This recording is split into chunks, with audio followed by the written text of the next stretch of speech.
நீங்க உண்மையா நேசிக்கிற ஒருத்தர் அவங்களும் உங்களை உண்மையா நேசிக்கிறாங்களா இல்லையா அப்படிங்கிற தெரிஞ்சுக்கணும்னு நினைச்சீங்க அப்படின்னா அவங்க கிட்ட அடிக்கடி சண்டை போடுங்க.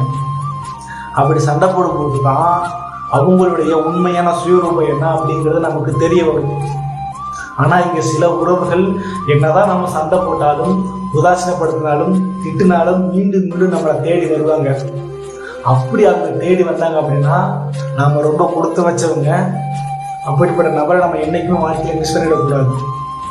ஆனால் இங்கே பெரும்பாலான உறவுகள் நம்ம சண்டை போட்டால் மறுபடியும் சண்டை போடுறது மட்டும் இல்லாமல் எதுக்கு என் கூட சண்டை போடுற, நீ யார் என்னை கேள்வி கேட்கறதுக்கு, ஆக மொத்தத்தில் நீ யாரா அப்படின்னு கேட்டுட்டாங்க அப்படின்னா இப்போவாச்சும் உன்னோட உண்மையான முகம் என்னன்னு தெரிஞ்சிச்சே அப்படின்னு சொல்லிட்டு அவங்களை விட்டு விலகி வந்துடுங்க. மீண்டும் மீண்டும் போய் அவங்க மேலே அன்பு செலுத்துறீங்க அப்படின்னா கண்டிப்பாக உங்களுக்கு ஏமாற்றம் தான்